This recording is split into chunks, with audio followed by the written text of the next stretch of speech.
Andy Daniel, and he is followed by the Deputy Clerk of Parliament, Esmeline Cox. So we're just about to have the start of the evening's proceedings.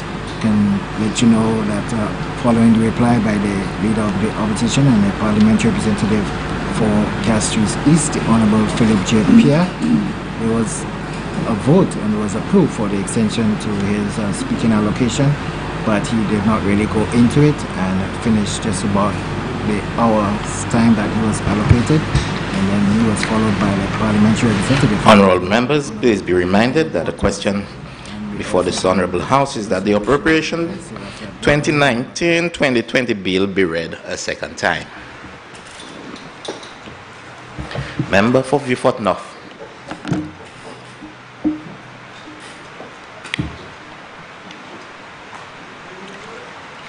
I have a death in my family, so I want to go. A sudden death. Yeah, like last night.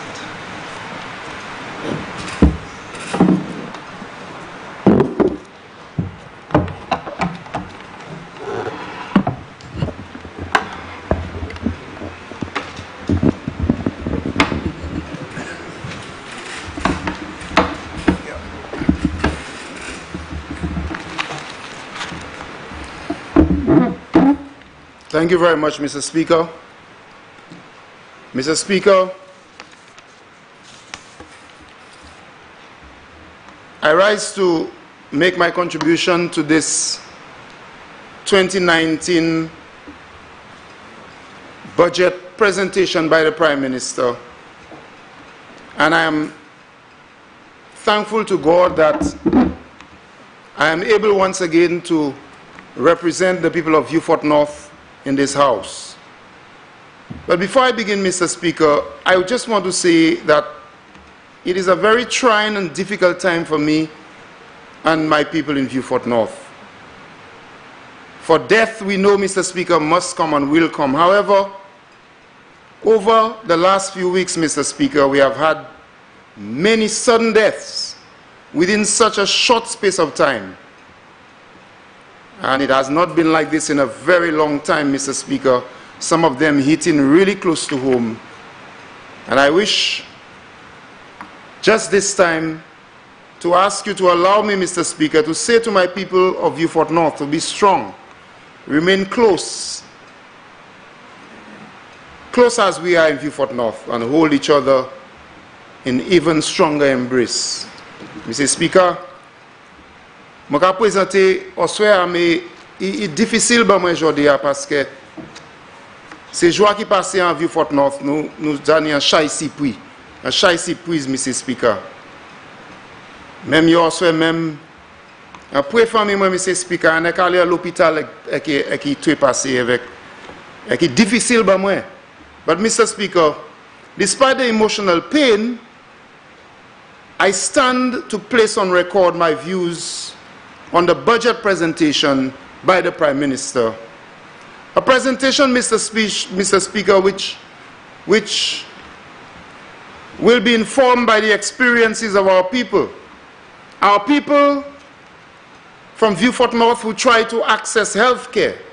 Our people of St. Lucia who go to the hospitals to get treatment in this country. This presentation, Mr. Speaker, is heavily laden with the burdens of our farmers and our fishers. It will be a conversation which is seasoned, Mr. Speaker, with our culture and our creative activities as the salt, and which is guided by the hopes of our young people. Mr. Speaker, I listened to the member for Castries Central, and it is very interesting and instructive, Mr. Speaker, that she mentioned so many CDP projects. I just wish to say in passing, Mr. Speaker, that the people of Vieux-Fort North, at least I do not know of any CDP projects that have been implemented in the constituency of Vieux-Fort North or the other constituencies that are represented by members on the opposite side. And even if there are CDP projects in other constituencies, I know for a fact, Mr. Speaker, that my colleagues have not been consulted. It's very, very interesting. It's also interesting, Mr. Speaker, that the member for Castries Central spoke about us having a vision plan that never worked. What I know, Mr. Speaker, is that we never paid $13 million to foreigners to put together a vision plan for us. We use the brains of our local public servants, those very people whom they call lazy, local technocrats. We never paid $13 million for it, Mr. Speaker. Mr. Speaker, the 45 pages of the Prime Minister's 2019-2020 budget address was exactly what the Prime Minister and ministers of this government have been trained to do. It was a public relations exercise designed for Facebook cutouts and sound bites. His presentation, Mr. Speaker, was designed for mass production and packaging. The technology was glossy and trendy. However, Mr. Speaker, the budget was not designed to tell the people of St. Lucia the truth. The budget statement, Mr. Speaker, was not stated in a manner for the St. Lucian taxpayer to fully appreciate the terrible consequences of the actions of the government. This budget, Mr. Speaker, like those before it, was not a budget for the benefit of us all St. Lucians. What therefore, Mr. Speaker, is the truth? Statement Mam Palama Mikusud, ek Premier Ministre, Mr. Speaker, tenia shay glan adidain. Ek un shay statement qui yo fait pour télévision et pour Facebook. Mais la vérité a dit dans ces bagailles la Premier Ministre l'a dit, la vérité a pas là. Let us look at the pronouncements in the budget statement, Mr. Speaker. And I want to ask the questions. What is the truth about the specific pronouncements? And further, who are the major beneficiaries from any of the pronouncements?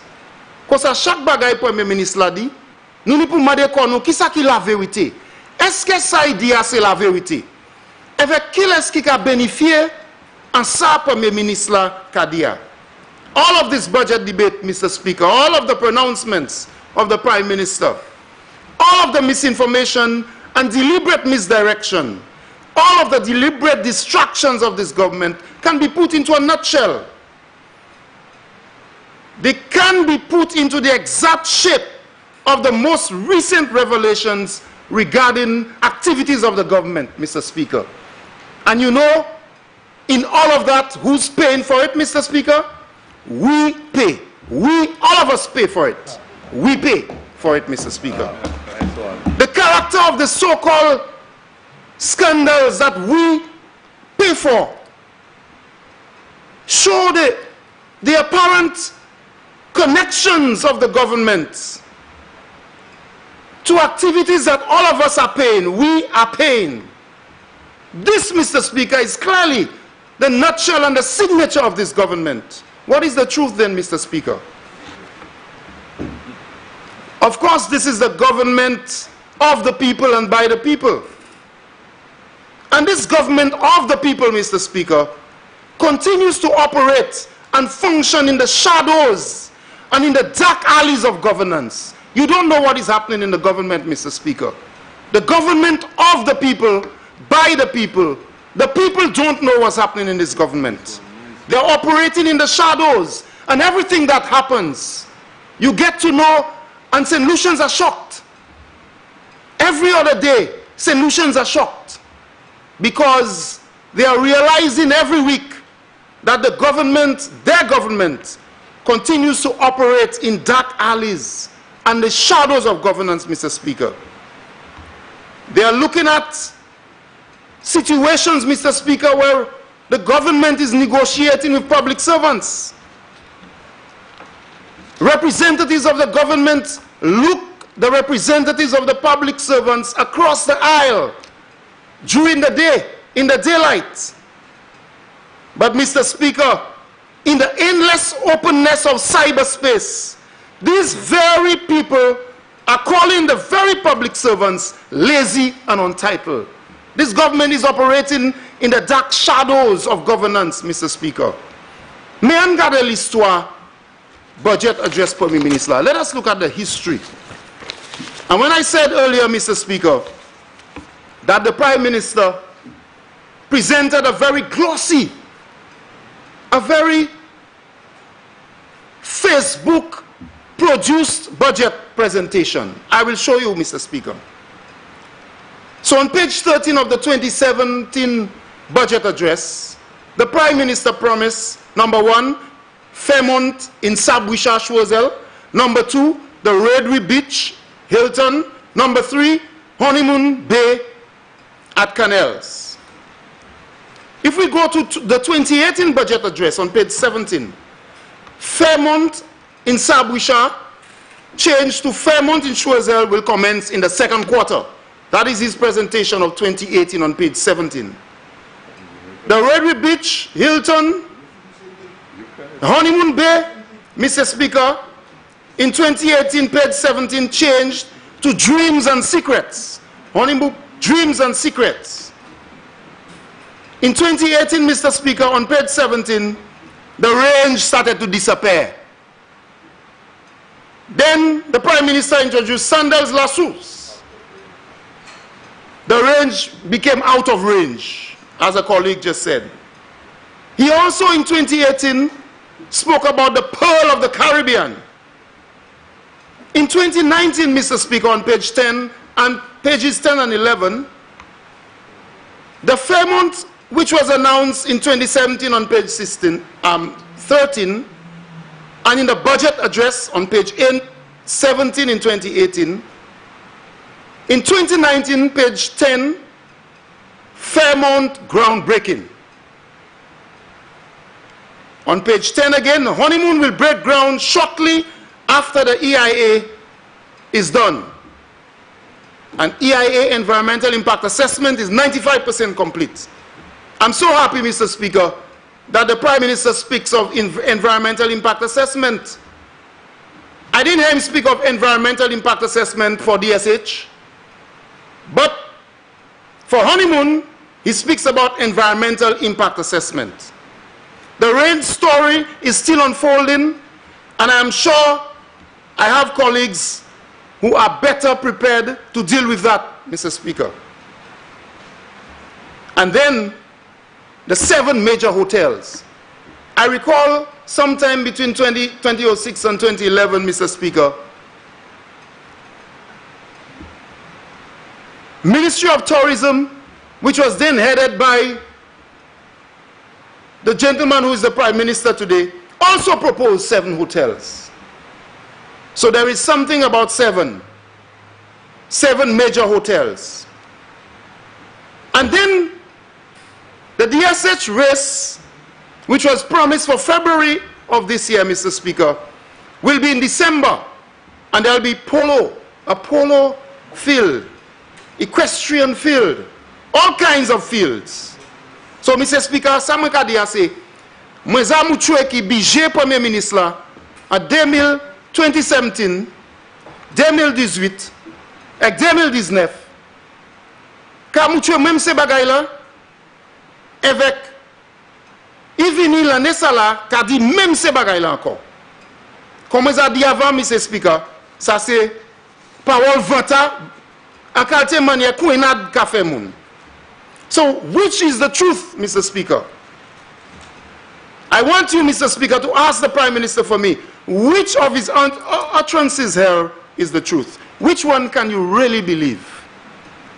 Which one can the people of St. Lucia believe? Which one can you believe? Is it the 2017 one, or the 2018 one, or the 2019 one? And very often, Mr. Speaker, you hear parliamentarians on the other side, the government side, say, you did it too. You all used to do it too. Yes. Very often. Yes. This, Mr. Speaker, flies in the face of everything our bright, young St. Lucians want us to do. And so we lost the elections. We are on the opposition side. And when we are debating, they shout, you used to do it too. It's like children who play in marbles. and TikTok and zing, Mr. Speaker. You used to do it too, so I doing you too. You juke me, so I juking you too. And the member for Castle Southeast is fond of saying that. When I was in office with the funds, y'all never gave me anything. It's Southeast. Y'all just start to cry. If it's that you're crying for, y'all just start to cry. You remember those utterances? So we are in a parliament where big men and women, we are debating the people's business, and they say, oh, y'all used to do it too, so we'll do it to you too. I don't know if that's what the Prime Minister is doing. That you come here every year because you believe people used to do it too. So you try to mama guy people. And the evidence is there. Mr. Speaker, on page 25 of the Prime Minister's budget address of 2017, page 25, I quote, Madam Speaker, and this is the Prime Minister speaking, Madam Speaker, the health sector requires an immediate overhaul. The quality of health care, the legislative framework, human resources for health, and very importantly, health financing are all areas on which our government will focus. Too many of our people are denied access to health care because they cannot afford it. Too many of our children are dying because their parents cannot pay for critical care, unquote. Can you believe, Mr. Speaker, the Prime Minister in 2017 admitting that our children are dying, D-Y-I-N-G, on page 25. But then when we say so in the parliament, they all jump up and say, how can you say the children are dying? Because our children are dying because their parents cannot pay for critical care. Now in 2018, on page 27, here is what the Prime Minister said in his budget address. And I quote, every St. Lucian wants to know that they have access to high quality care and that they can afford it. It is not a complicated issue, Mr. Speaker, unquote. So in 2017, the Prime Minister says that children are dying. Mama ika mort parce que maman yo pas sa payer pour l'hôpital avec santé yo. Premier ministre a dit ça ou ça.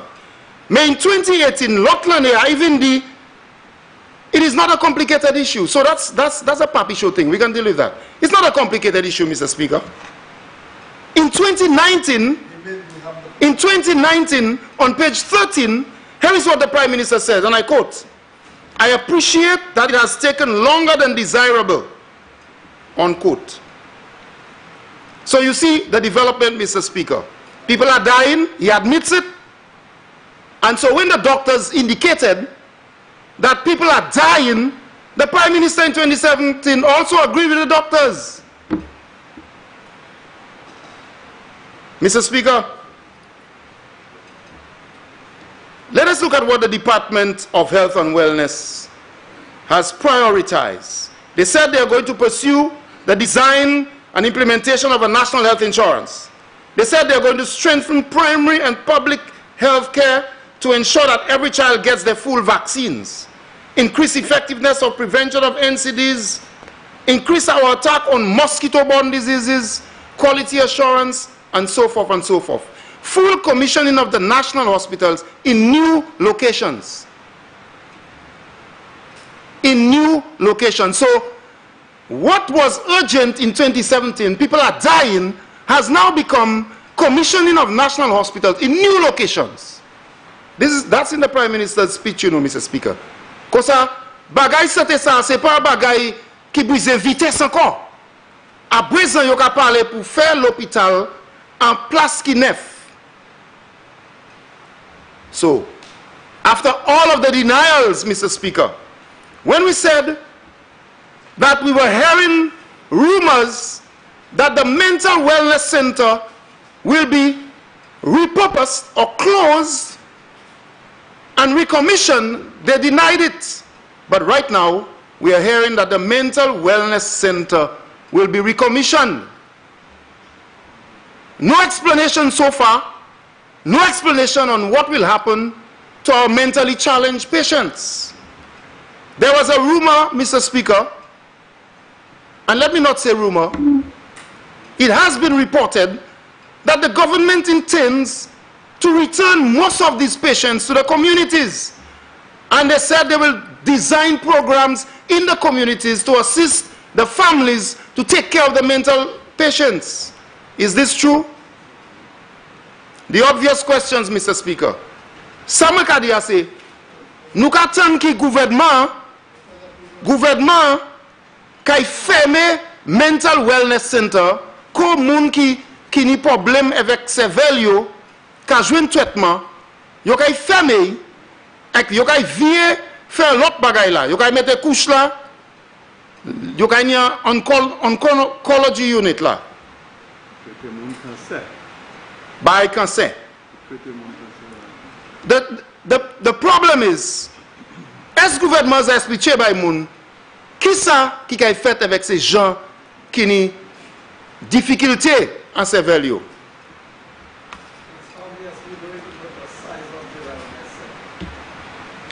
Mr. Speaker, the St. Jude Hospital debate has been on and on and on. Again, I keep asking the question, where this Prime Minister is concerned and his budget speech, what is really the truth? You can hardly find 4 things that this Prime Minister says, Mr. Speaker, that is verifiable truth. Most of what he says, you can find incontrovertible evidence that it is not true. Presque tout bagay Premier Ministre a dit, Mr. Speaker, pas vrai. Ou ça joue une évidence qui est pas vrai. Évidence. Ou j'ai dit, Mr. Speaker, ou pas ni pour dire, moun ka menti en kaisa. Mais c'est comme ça, na way. Mr. Speaker, what is the real truth? Something is amiss. Something is amiss. Experience has taught me, Mr. Speaker, that anything this government announces, there is the devil in the details, Mr. Speaker, in the dark alleys of making deals and arrangements that nobody knows about. And you see it in St. Jude, Mr. Speaker, the mystery of all of the confusion, Kiyo Kuma deliberately, Mr. Speaker. They stopped work in July. The PM going to the stadium promising the staff that the hospital will be completed and the staff will be relocated. And everybody will move within a short space of time. Then the Minister for Health comes to say that demolition is an option. On September 15th of 2017, the Minister for Health publicly says so. So while the Prime Minister says one thing to the staff of the hospital, the Minister for Health comes on television and muddies the water. And I will tell you why in a while I believe, Mr. Speaker, this happened. So the Minister for Health is part of the game. The Prime Minister says something, the Minister for Health says another thing. So the public is confused. And that is all part of the game. There is something called chaos theory. That's what it's about, Mr. Speaker. So, Mr. Speaker, the government continued to spread propaganda about the hospital. Yodi say la porte la topiti. The doors are too small. And they sent somebody to measure the doors with their body, with her body. So the person is stretching across the door to say that the door is too small. And they put that on their page. And propaganda, Mr. Speaker, propaganda. I remember that. The press pressured and went down there. And you know the results of that. Professionals giving advice. When people demonstrated, Mr. Speaker, the Minister for Economic Development came on television and said, work will continue on the site. Well planned, Mr. Speaker. The Cambridge analyzing things. Eventually, Mr. Speaker, they said a new wing will be built with existing structures, and the structures will be used for another purpose. So they have put this into the mix now, that the buildings will be used for another purpose. The buildings are not good. They don't have any ramp, and all kinds of things, deliberately to confuse the public. And what do you know, Mr. Speaker? Toutes les ayo ka fait, c'est complot ça là. What do you know? All of that time, negotiations are reportedly taking place with private businesses to hand over the St. Jude Hospital to them for profit. That's why I tell you, Mr. Speaker, this government operates in the dark shadows of governance, in the dark shadows where no one exactly knows what's happening. And I can guarantee you, Mr. Speaker, that if you were to interview the souls of every single member of cabinet, not everybody knows what's happening. They don't know what's happening, Mr. Speaker. They do not know what's happening. And we know that for a fact. So all of the time, St. Lucians are left in the dark. Personne pas savent ça qu'a fait. So today, the government continues to operate just as they have designed. They send heavy equipment. Ministers challenge the DCA to stop them. And they are bold and bold-faced, breaking things down. And they are daring St. Lucians to stop them. And you know, cette Lucien Kamade, qui ça qu'a fait là? They are daring St. Lucians. Stop us if you can. Because that is what we want to do, and that is what we are going to do. That is the attitude of this Prime Minister, Mr. Speaker. Premier ministre Lazadi, il pas écouter personne. Il a fait ça, il voulait. Et nous c'est bourrique, nous c'est jackass. Nous ça honey qu'on nous voulait.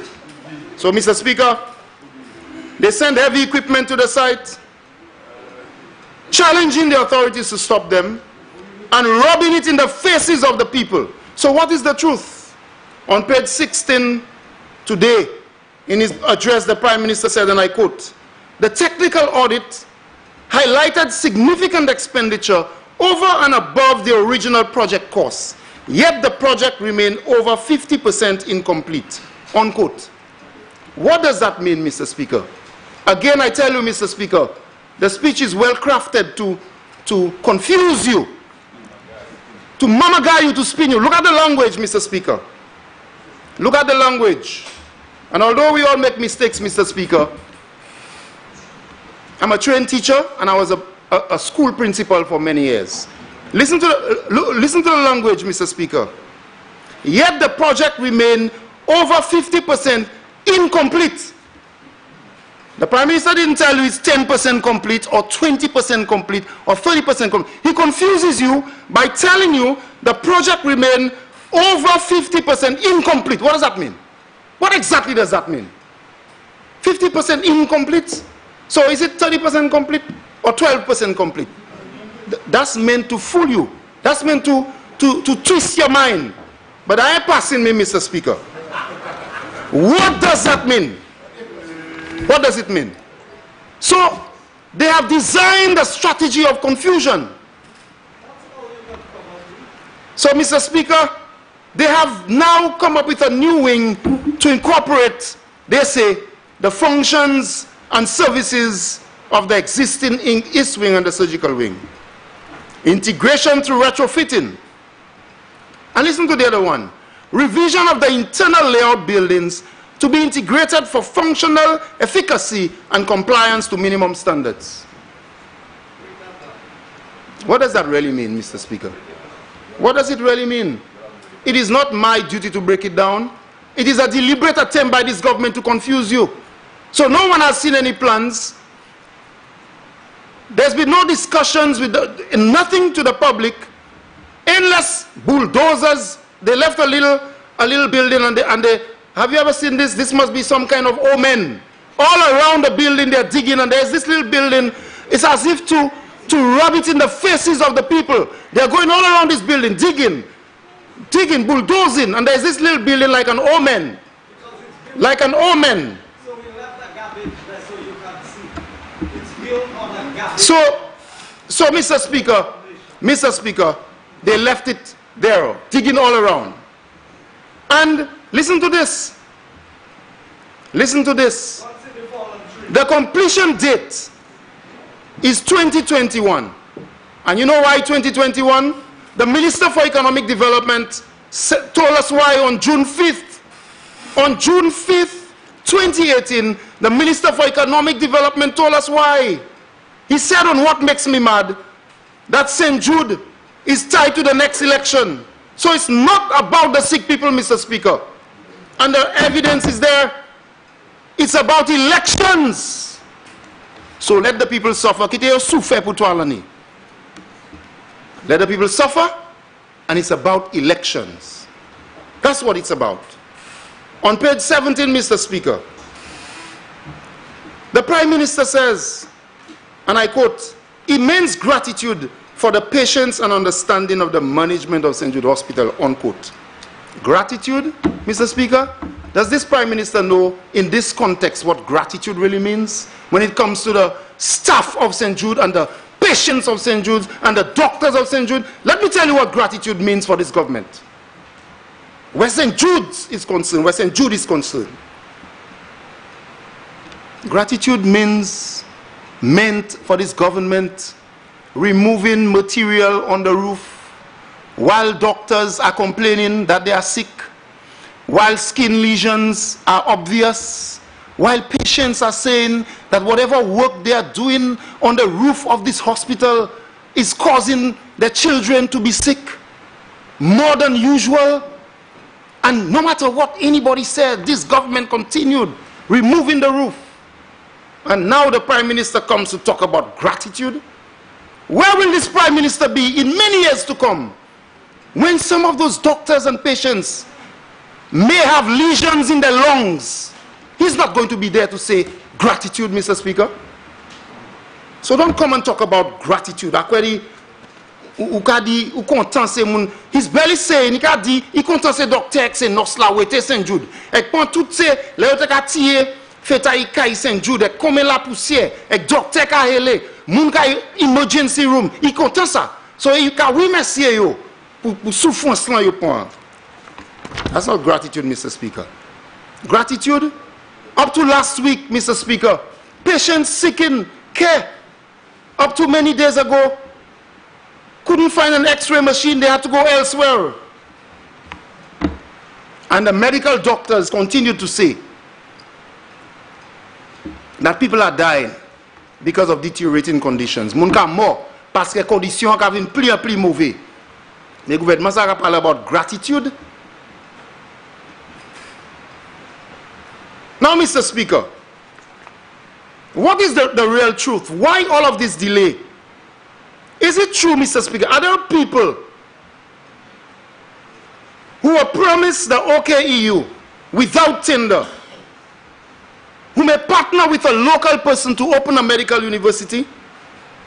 And is it possible, Mr. Speaker, that those people do not want St. Jude to be open in the way that we knew St. Jude? Is that true? Is it true, Mr. Speaker, that the 2021 date may well see elections come and go, and St. Jude may not be open as we know St. Jude today, because it will compete with the business interests of those who want the OKU? Is that true? And so I ponder, je comme question, because toutes ces bagailles ça là, Mr. Speaker, c'est ça qui a venu à l'idée moi. What is being displayed, Mr. Speaker? What is being displayed in St. Lucia every week, every day, symptomizes this government. The rapid exit of directors. I will not be surprised if in the St. Jude situation, in the dark shadows of negotiations, that there is a family, friends, and undeserving foreigners deep inside the negotiations in St. Jude. I will not be surprised. I will not be surprised, Mr. Speaker, if the private concern who wants to get OKEU eventually get what they really want, which is a medical school at St. Jude. And they will say they can't make the profits with both OKEU and St. Jude and Soufriere Hospital. They can't do that. I'll not be surprised. And so, Mr. Speaker, while their friends are secretly making deals to take control of every productive sector of the St. Lucian society, they are there building a new St. Lucian. Yes, Mr. Speaker, you can't bâti en Saint-Lucie 9 tonnes. You can't bâti en Saint-Lucie 9 pour croire aux gens et gens l'autre pays qui veulent faire profit avec bagay Saint-Lucie, avec terre Saint-Lucie, avec l'hôpital Saint-Lucie. They are building a new St. Lucia. A very disturbing new St. Lucia, Mr. Speaker. From 2017, Mr. Speaker, the government stated their plans for agriculture on page 16 of the 2017 budget.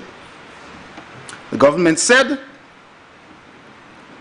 banana productivity improvement. They wanted to expand the acreages, 37 to 49 tons per acre, 60 to 70,000 tons by year 3, which is 2020. 60 to 70,000 tons by year 3, and that year 3 is next year, 2020. Speaker, banana production is dear to all of us in St. Lucia. St. Lucia was built, as my colleague in the estimates debate from Denry North said, St. Lucia was built mainly on banana money, at times $4 million a week. Until 1991, when tourism became the main foreign exchange earner. So, Mr. Speaker, they always say things about Labour Party and bananas, but they fail to tell you the truth. In 1991, tourism became the main foreign exchange earner in St. Lucia. It's important to note, I always say this in the House, Mr. Speaker, it's important to note that by 1964, when the United Workers' Party was formed, when their party was formed, we had an SLBGA with 10,000 banana growers already under the St. Lucia Labour Party. The St. Lucia Labour Party set the fundamentals of the agriculture sector after colonial days up to the 1960s, Mr. Speaker. It's important to say those things because they believe that they can fool the people all of the time. The UWP came into office, Mr. Speaker, and dependent on the banana income, and although we had a growing tourism sector, real and meaningful linkages between agriculture and tourism, Mr. Speaker, came between 1997 and 2005. We had the involvement of many agencies, especially Oxfam. They worked with the government of the St. Lucia Labour Party.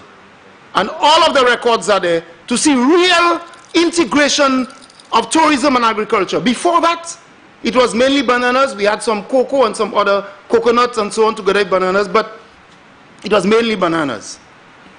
Mr. Speaker, the pace of transformation in agriculture quickened. With a Labour Party government, Mr. Speaker, studies for livestock development in 1999. I have a copy of the study. A cabinet conclusion for land in Beauséjour for the abattoir. Cabinet conclusion number November 19th of 2001 to allocate land for the abattoir. Tissue culture bananas, Biru, and so many other initiatives to transform, real transformation in agriculture. Because, Mr. Speaker, nous c'est un parti qui nous comptons ça nous a fait par agricole, même si l'autre side yo ka toujours dit nous pas faire un agricole, mais c'est pas ça, record la ka mou tuer. Et tout ces bail ça fait pour garder si nous ça transformer agricole parce que nous savons qui fig te a difficulty. Et fig te a difficulty. Mr. Speaker, the current Minister for Agriculture, I call him Old Farmer, and he and I would know why. He participated in that transformation. He said I'm a grub, that's true. He participated in that transformation, and we have all the records of his participation. And, Mr. Speaker, real transformation took place. Mr. Speaker, we must assist banana farmers. There's no two ways about that. We must assist banana farmers, and every single government, Labour Party government, United Workers' Party government, every single government has assisted banana farmers. I am not here for TMA, qui laisse gouvernement qui fait this, qui laisse gouvernement qui fait that. All of the records are there. But we pay the UWP debt. All of the records are there, from debt payments to you name it. And in the last term, Mr. Speaker, Louis by farmer put in black cigar toka, ensuring that black cigar toka was at bay, are all things we did. But barring bad weather, and TSA mauvais temps didn't, the efficiency that this government spoke about has not been realized.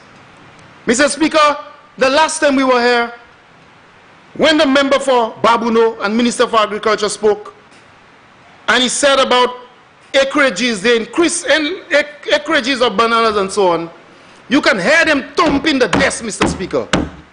He should have advised them, Mr. Speaker, that in agriculture, while acreages are important, for us it is efficiency that's important.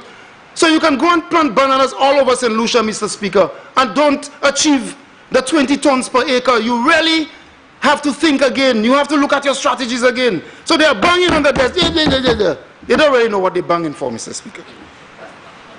So far, up to now, allocation is a major problem. Farmer avec allocation, c'est un problème. Farmer qui a une difficulté avec allocation. Farmer qui complain about wind crop. And the member for Denver North spoke eloquently about wind crop. The farmers are asking what's going on, Mr. Speaker. Windfresh is purchasing a wet rose pack, and a lot of the other fruit is being purchased as generic, Mr. Speaker. What is the real truth about bananas? All of us, all governments, tout gouvernement, ça aide farmer fig. Biocell, biochemical, et nous devons continuer à aider farmer fig. Because up to now, banana farming is important to still a very large sector of the economy, Mr. Speaker. But let us talk about the efficiency. All of these acreages are important, but where is the efficiency? And you know why, Mr. Speaker? Farmers, when they heard certain things, they say, okay, let me go and try and plant. Because the government told the farmers that they had already signed a contract in France and Martinique. Yo kay voué combien fig, combien palette fig calé Martinique. France. We are still waiting for the shiploads of bananas to go to Martinique and France. What is the truth? Tell the farmers the truth. Dis ces farmers qui jouent fig la calé France. Qui joue fig la calé France. And that's the difference between them and us, Mr. Speaker. Even while farmers gave me pressure, I will never go and lie to them. I will never lie to the farmers. I will tell them exactly how it is. And we work with them to increase efficiency after Black Sigatoka. The next new strategy, Mr. Speaker, the Prime Minister spoke about is cocoa. Said cocoa is a new strategy, bananas and cocoa. But when the Prime Minister speaks, Mr. Speaker, about agriculture and fisheries, he must be truthful and tell the people that he will continue what the St. Lucia Labour Party started between 2001 and 2006, where cocoa is concerned. The records are there. Don't come here and say cocoa is a new strategy. Cocoa is good. Investment in cocoa is good. And I'm not speaking coconut. That too is a good is another strategy. But Mr. Speaker, here is the truth. By 2014, 120 additional acres were placed on the cocoa. We had 125 more farmers by 2014. The cocoa program, which was started in 2001 and 2006, continued. I have said before, Mr. Speaker, that I'm happy that the cocoa fermentary and the rural center was open. I have placed on record before, Mr. Speaker, how efficient the staff of the ministry were in ensuring that we signed and implemented the BAM, the Banana Accompanying Measures, so that we could fix the difficulty and the mess that we found at the cocoa fermentary. When we came into office, Mr. Speaker, a chimney that's supposed to be through the roof, Mr. Speaker, here the Dabaila, it's inside of the building and there's no hole for it to pass. And so many others. Mr. Speaker, these two strategies announced by the Prime Minister are not new. They are not new. Mr. Speaker, on page 27, the Prime Minister spoke about food production, and I love food production. Which You just said page 2019. The budget speech of 2019. And I quote on page 27.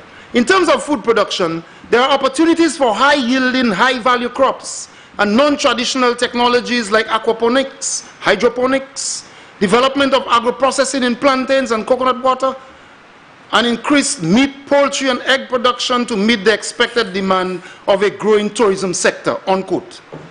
Mr. Speaker, that is where I see that they don't get it. No matter how much the Prime Minister tried to polish his thing in agriculture, he doesn't get it. He really doesn't get it, Mr. Speaker. Food production for the tourism sector, to meet the expected demand of a growing tourism sector, and you don't come down later to speak about, to expand this. And when a Prime Minister puts this in a budget address, he means it. That's what he believes. So our food production strategy, Mr. Speaker, should be for a growing tourism sector. That is where we part company. Of course we need food production for the tourism sector. And of course there can be income and employment. May Mr. Speaker, the biggest market for local food production is right here in St. Lucia, Mr. Speaker, where safe and nutritious food production related to health issues and sports issues, related to diabetes and hypertension and malnutrition, that's where the market really is. So, Mr. Speaker, Premier Minister Kadi, nous n'y pour planter, manger local, manger con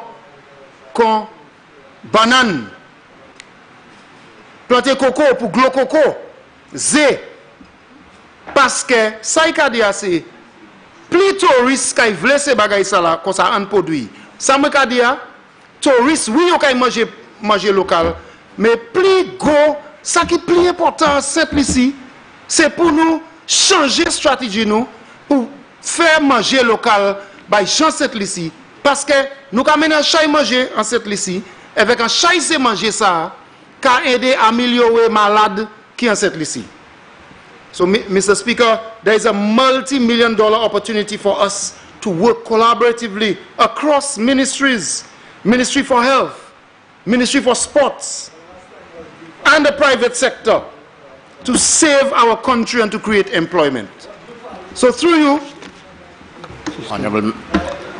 Honorable Member, you have 15 minutes in which to complete your presentation. Now, since I have interrupted you, there's just one thing I would like you to withdraw for me. I've been playing with it in my mind, and that is where you made reference to the Prime Minister may have called, and you said us buick. Now, if I understand what it means donkey. I would like you to withdraw that statement at this present time, please, sir. And add your 45, your extra 15 minutes, your 15 minutes. Mr. Speaker, if you don't want me to say buick, quote unquote. No. There's donkey, buick is the same thing. Okay? I'm asking you to withdraw the statement where you said that the Prime Minister called us donkeys. That's the part. Okay, Mr. So Speaker, I would put it. Yeah. I withdraw the statement as the Prime Minister called us buick, he called us jackasses. So, Mr. Speaker, That's a fact. Mr. Speaker, when I speak about Mr. Speaker, when I speak about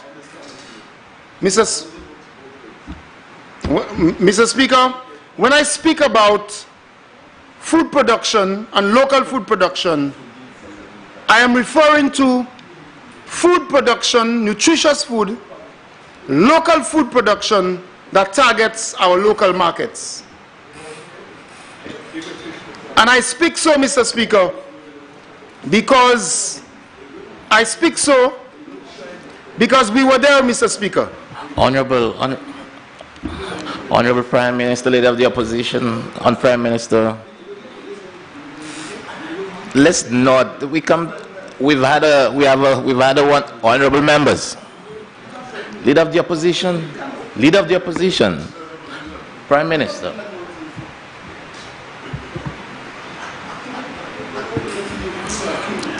Honorable members, please allow the member for Vieux-Fort North to make his presentation in peace and quiet. Leader of the opposition. Honorable members, I will have to leave this house if we're going to continue in that vein. You may continue, Goodman. Thank you, Mr. Speaker. Mr. Speaker, I speak that way because I walked that walk. The meat processing plant, Mr. Speaker, was not continued. The operations did not continue. The improved school feeding program has not continued in the very same way that we started it, Mr. Speaker, where we were trying to connect farmers to schools. The fisheries infrastructure in some cases delayed. Mr. Speaker, I don't get the impression that there is any rural stabilization strategy which focuses on food and nutrition security and employment from this government. Mr. Speaker, what is the truth? What is the truth?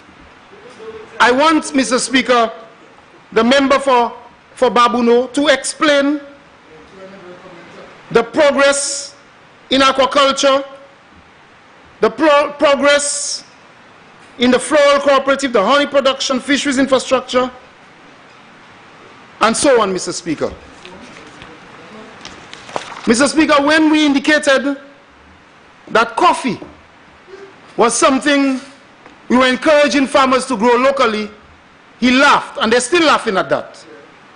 That cassava, Mr. Speaker, what they don't understand, Mr. Speaker, they continue to laugh because they don't understand that food production is not just about planting things so that you can sell.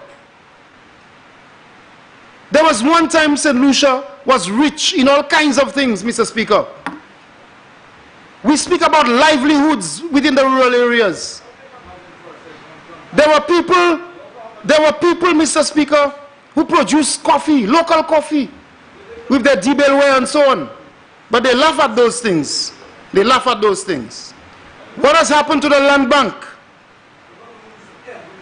We obtained land, Mr. Speaker, from Invest St. Lucia through an agreement. What has happened to the land bank? And so, Mr. Speaker, what is the truth?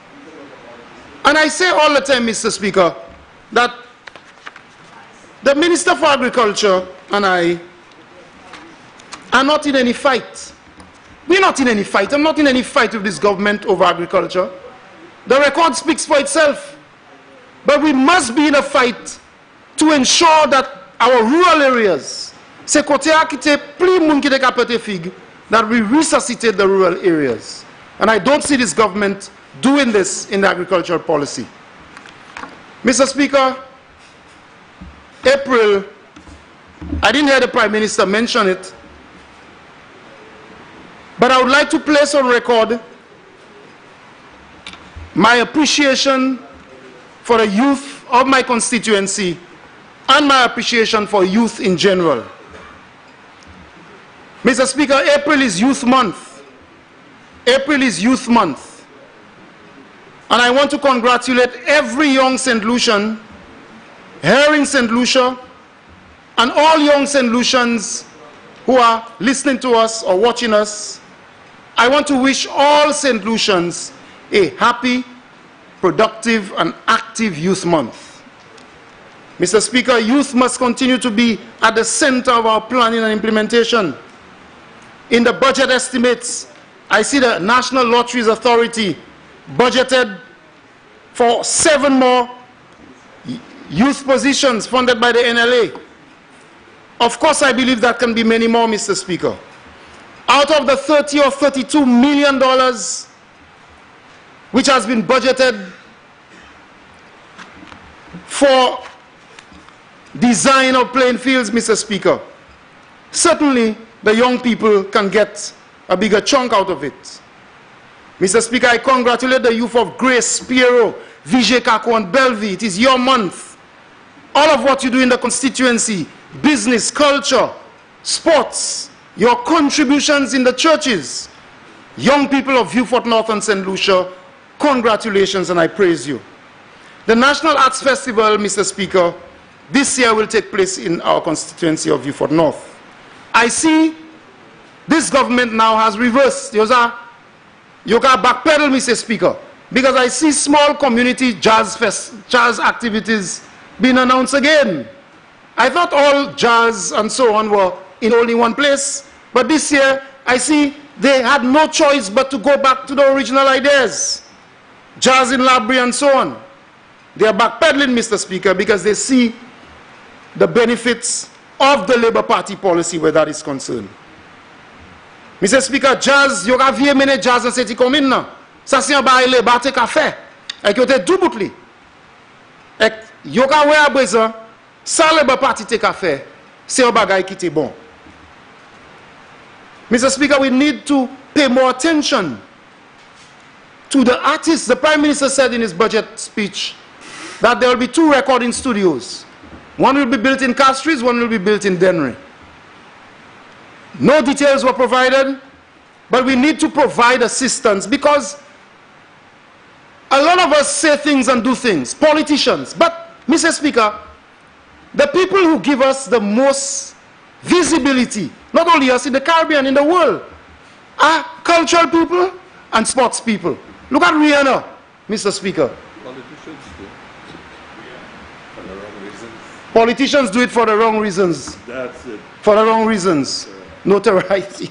But Mr. Speaker, look at Rihanna of Barbados. Look at Darren Sammy. And so many others. And we have young Julian coming up. Look at others. Moto, Vietruisine Boys, Avat Service, Orcas Wajman, Escape, Gilo, Kent Mitchell, Shalanda Sinais, Oscar Shallery, Marvin James, Tiny O'Brien, and all of these people are from Beaufort North, Mr. Speaker. The motto you saw in Trinidad, the gentleman you saw doing all of that work, is from Grace in Beaufort North. And there's another gentleman from Grace in Beaufort North who was #1 on Amazon in the children's book category. He's from Grace. He just came down last week because of a tragic circumstance. And these are all outstanding, and there are outstanding young people in every constituency. And what we must do, Mr. Speaker, is to continue what the Labour Party started. Under former Minister Menisa Rambali, the Cultural Development Foundation reorganized grants to musicians for recordings and other things. The records are there, Mr. Speaker. So we need to do more to ensure that these young people benefit. What is the truth, Mr. Speaker? I go back to this question. Qui ça qui la vérité? And this Prime Minister is fond of investigations. Has he started an investigation into the Upper Joa signature? Because surely, Mr. Speaker, as the member for Castries is said, if somebody forged a minister's signature, a big investigation should be announced. Là, suppose il y a une grosse investigation. Qui laisse qui siye equity, un ministre, et qui demande moun pour garantir combien de millions de dollars? Magaton Pierce investigation, Mr. Speaker. There's no investigation on that. There's investigation on everything else, but not on this one. And this government, Mr. Speaker, needs to tell us the truth. This budget statement is filled, Mr. Speaker, with glitters of Facebook pieces just for marketing purposes. Budget ça la pas rien qui a dit cette lycéen nous viwe nous ka baou cette lycée. This budget did not restore the assistance to the National Trust. This budget did not restore Radio St. Lucia. This budget did not restore the distress fund. And again, in the dark shadows, Mr. Speaker, they speak about, oh, there's no distress fund, but people are getting assistance of $5 million. Mr. Speaker, it is not clear. Here is another example of what's not clear with this government. So if there's a distress fund for fires and so on, tell all parliamentarians the procedure, and everybody can apply. but it's hidden in a dark shadow somewhere. Only some people know how to access it. And I end like this, Mr. Speaker. I will give you a symptom of how this government operates and why they really don't care about St. Lucians. For months now, St. Lucians have been saying to this government that you have a flag, a big flag that's flying out there. The colors are wrong. The blue is wrong. Everywhere on social media, on the radio, people are calling. Some people are saying they wish they could go and take it down. But for months, this is the symptom of this government. The St. Lucian-ness of our people can fly as we please. Wrong color, they don't care. No one even cares to take it down. Because that's not their agenda, Mr. Speaker. Their agenda is to ensure that in the dark shadows of governance, the friends, family, and undeserving foreigners get every bit of productive asset of this country and leave St. Lucians out. I thank you, Mr. Speaker.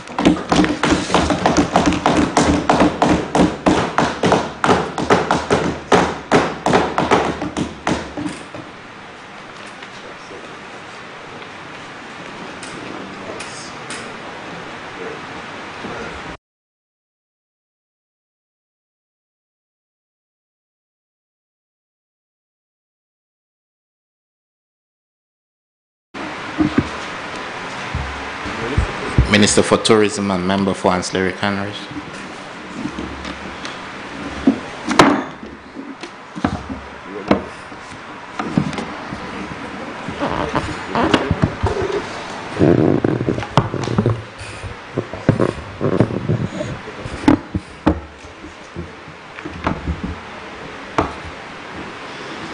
Thank you very much, Mr. Speaker.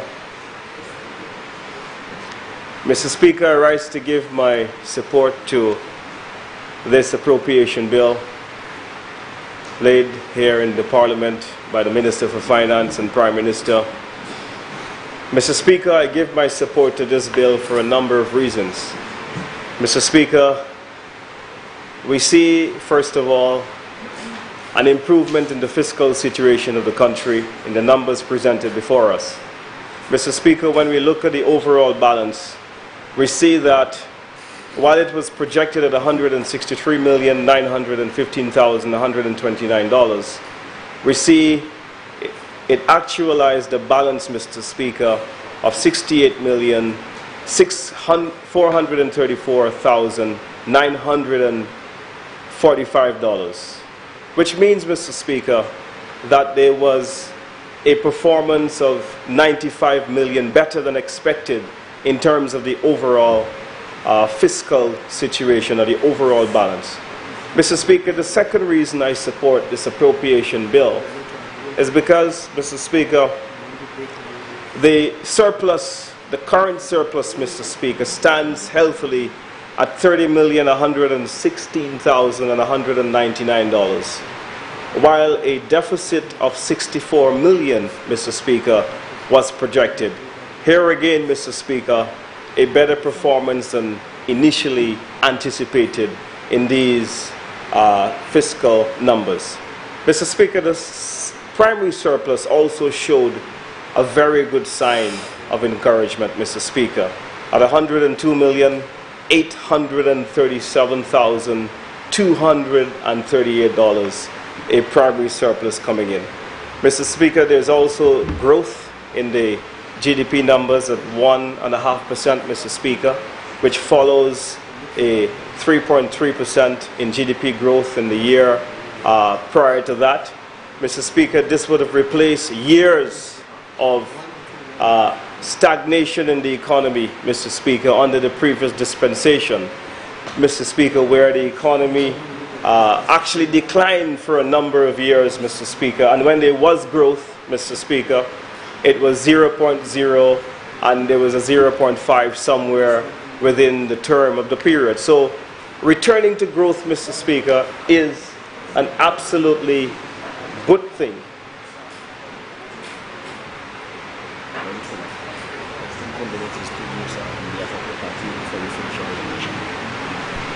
Yeah. it's a good thing, Mr. Speaker. And what we're saying is that while there are still large numbers of our population that is still not feeling the effects of this growth, the fact of the matter is, Mr. Speaker, is that we are moving in the right direction. And if the economy continues to grow at the levels that it is, Mr. Speaker, it means that it's only a matter of time that more people will begin to feel the growth with the opportunities that we will provide for them in the multitude of programs that we're doing across various agencies. So, Mr. Speaker, very good signs of growth, Mr. Speaker, returning to the economy, Mr. Speaker, so that we can have opportunity for our people, grow more taxes, collect more revenue, so that we can provide opportunities. Mr. Speaker, we have now heard some 8 speeches from the opposition in the estimates and the appropriation bill combined. And Mr. Speaker, we've heard no real solutions to tackle the challenges, or no viable alternatives, Mr. Speaker, to tackle the challenges that we and other small island developing states in the world may face in this rather volatile global geopolitical situation, Mr. Speaker. Case in point is the previous speaker that was just completed, where his presentation went in all sorts of places. We see, Mr. Speaker, presentations by the opposition where they make unsubstantiated points, Mr. Speaker. Because, Mr. Speaker, we are now in the 3rd year of a 5-year campaign which started back in 2016 when they lost the last general elections. But, Mr. Speaker, it continues in this vein where the opposition is searching for a message, but at the same time, Mr. Speaker, failing to come up with any solutions to deal with the challenges that we confront. Mr. Speaker, the challenges we face, Mr. Speaker, as small island developing countries like St. Lucia, requires very thoughtful analysis, transformational leadership, and courage, Mr. Speaker. Mr. Speaker, according to the United Nations, the World Tourism Organization of the United Nations, in its publication World Tourism Barometer in 2018, there was an estimated total of 1.4 billion stayover arrivals, up 6%. Consolidating, Mr. Speaker, 2017's strong global performance and proving, Mr. Speaker, to be the 2nd strongest year since 2010. In 2018, Mr. Speaker, the Caribbean as a whole showed a marked recovery from the effects of the hurricane of 2017 and the unfortunate negative perceptions that accompanied the various hurricanes in islands. St. Lucia, Mr. Speaker, I am pleased to report, has recorded its best performance ever in visitor arrivals. The island, Mr. Speaker, welcomed for the first time is 1.2 billion visitors in 2018. 1.2 million visitors, rather, in 2018. But, Mr. Speaker, what is instructive in these numbers is that for the last 2 years, Mr. Speaker, growing at a rate of 10.2%, we grew faster than the global rate of 6% and faster than the regional rate of 7%, Mr. Speaker, performing very strongly. Now, Mr. Speaker, increases over 2017, Mr. Speaker, which with the opening of Royalton was also a record-setting year for the island. Industry figures are up across the board, led by the yachting sector, with a 26.7% increase over last year's numbers. Mr. Speaker, cruise arrivals were also breaking new records. They were up, Mr. Speaker, up to about 770,000 and increased by 13.6%. Mr. Speaker, the island also recorded strong numbers in stayover arrivals, which increased by 2.2%.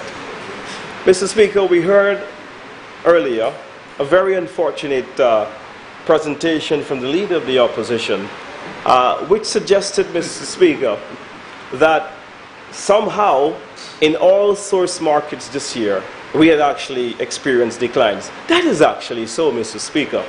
But the leader of the opposition was disingenuous in that he didn't tell us that the numbers from the United Kingdom, Mr. Speaker, grew by 55%.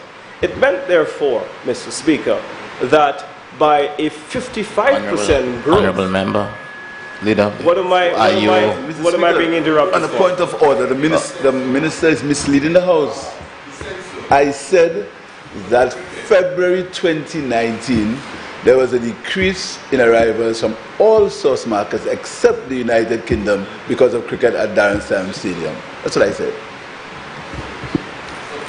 Mr. Speaker, if he had allowed me to establish the point that is being made here is by stating because of this increase. He went on to say, Mr. Speaker, that it was also a worrying sign. But there's no sign to be worried about. A former tourism minister, Mr. Speaker, should be aware that if in one market, Mr. Speaker, because of an event which took place over a period of time, you're having a 55% increase, it meant therefore you had no rooms for the other markets. We knew this in September, Mr. Speaker, so he's a bit late. Because by September in 2018, the destination was sold out in February. And so, Mr. Speaker, total stayover arrivals for the month of February showed that we expanded by 6.5%. And that is the number, not what the various markets were projecting. Because, Mr. Speaker, when you add up the United Kingdom, the minus numbers from the US, the minus numbers from the Caribbean, which were marginally slight from what they were the previous year, what you did find is that there was an overall growth of 6%. Mr. Speaker, when we compare stayover arrivals with the month of February last year, we were over by 7.4%. But of course, Mr. Speaker, the leader of the opposition somehow didn't see those numbers and didn't bother to mention them because he had one agenda. The agenda was to fool the people of St. Lucia looking at television tonight. But, Mr. Speaker, it will require more than that. It will require more than cheap political statements, Mr. Speaker, to recover this industry. It will require, Mr. Speaker, more than just taking snippets of figures to fool people for us to grow the arrival numbers. Mr. Speaker, he also mentioned that there was somehow a tourism advisory council before. But, Mr. Speaker, somehow he fails to understand what we are trying to do. We have only instituted a tourism advisory committee, which will turn into a tourism council. And the only reason it is called a tourism advisory council at the moment is because the legislation has not been finalized. So what we're doing, Mr. Speaker, is going further than he has ever been in with his advisory committee. Mr. Speaker, the Tourism Council, when properly instituted, will, Mr. Speaker, ensure that the governance of tourism is done via legislation within the ambit of the law. It will be done, Mr. Speaker, in keeping with best practices of industry standards so that we can advance the tourism management of the country. Mr. Speaker, it is clear that within central government there are certain deficiencies. And what we're trying to do, Mr. Speaker, with the Tourism Council is ensuring that we create a statutory environment whereby we can faster implement a lot of the product development procedures and programs that are necessary so that we can get them done quicker and be more competitive. Mr. Speaker, thus far, the Tourism Advisory Committee, which he so uninformedly alluded to, so far, Mr. Speaker, it has brought together 17 public and private sector organizations working together, Mr. Speaker, for the furtherance and the management of the sector. We have organized a strategic plan. We've gone through that process. Mr. Speaker, a vision that has been outlined suggests that competitive tourism as a catalyst for sustainable national development is what the vision for the council is. And so, Mr. Speaker, it is now to execute the various strategic objectives outlined by a board brought together from 17 public and private sector agencies. So I hope that the leader of the opposition will not make the mistake again by indicating that somehow we are repeating some of his ideas. Mr. Speaker, we couldn't, because while he was Minister of Tourism, we didn't have enough airlift. We had 4,000 hotel rooms, but Mr. Speaker, he couldn't convince his own government to put another 2,000 airline seats which were required. It only happened, Mr. Speaker, when our now Minister of Finance became the Minister of Tourism. That is when we saw the transformative increase that is required, Mr. Speaker, to bring air seats commensurate with the room stock that we have. Check the records, check the social economic review, and you will see, Mr. Speaker, that I am only telling the truth. And so, Mr. Speaker, I do understand why, Mr. Speaker. I do understand why. And I heard someone may have mentioned in the gallery that he was relieved of his duties. I can't remember that. But Mr. Speaker, we are now moving forward. We're now moving forward, Mr. Speaker. And we're now doing incredible things, Mr. Speaker, to ensure that this industry is organized. Another thing he mentioned was that we dismantled the tourist board. We didn't dismantle the tourist board. What we did was we restructured the statutory body that is responsible for the important item of marketing the destination. That is what we did. And so now, by moving the tourist board away from the tourist board to what is now the Tourism Authority, what we have done is we have created a more robust organization. Now, by the Act, it is allowed to raise its own funds. And to, so for example, you're seeing that we're going to be implementing the tourism head tax, which is projected to collect some extra $40 million, so that tourism can now pay for its marketing, removing the capital expenditure mechanism away from marketing tourism, and now going ahead with the head tax so that we can collect those monies.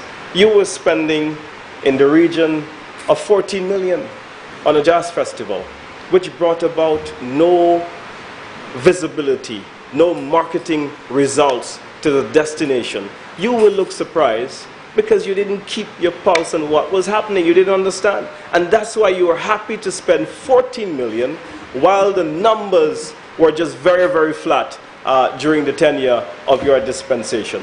And so what we're trying to do now is to make sure that we have a greater percentage of the money to advertise this destination, to promote St. Lucia so that we can grow. And so the 10% increases that you're seeing in arrival numbers didn't just happen overnight. It happened because we are driving the advertising. It happened because we are making sure that visibility is advancing in this country, so that St. Lucia, for the first time in several of our marketplaces, is having the kind of presence, the kind of visibility that is absolutely necessary to take it forward.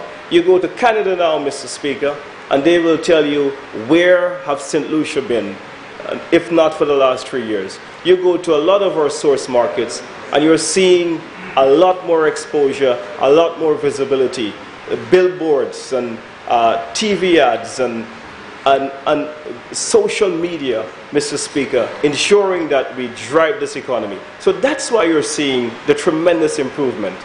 You know, you mentioned when we grew in 2017, you said it was Royalton. In 2018, you said it's the hurricane. Now there's no Royalton. Now there's no hurricane to talk about. And we're still growing by 6.5%. So come on, it must be something that we're doing. It cannot be that your policies are still in place. We dismantled those policies a long time ago. They didn't work. They absolutely failed. So, Mr. Speaker, the revolution that we're seeing in tourism, Mr. Speaker, it come about because of passion. It come about because of interest. It come about because of leadership and guidance from the Prime Minister, who I work very closely with. It come about, Mr. Speaker, because we believe in what tourism can do for the advancement of our people. Mr. Speaker, it's a crying shame that when I met with the small hotel sector, they were small hotels who have been built, Mr. Speaker, that have been built. And Mr. Speaker, a lot of them didn't know that they qualify for concessions. A lot of small businesses that need concessions, Mr. Speaker, went ahead and built their businesses without concessions because our friends on the other side, they have failed, Mr. Speaker, to drive the awareness to let people know that they too qualify for concessions, that they too can participate in this industry. And this is what this is about. And so, Mr. Speaker, the increases that you're seeing were facilitated by additional air seats that we have been able to attract.